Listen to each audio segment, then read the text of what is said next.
空調費でお悩みではないでしょうか。 EHP パッケージエアコンの室外機にアダプターを取り付けてインバーターモーターを止めずに回転数を例えば 70% など空調の出力も制御し最大 30% の省エネを実現します。簡易省エネシミュレーションさせていただきます。ご存知ですか？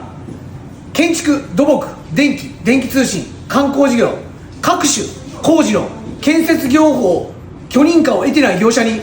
税込み550万円以上の工事を発注すると違法になります。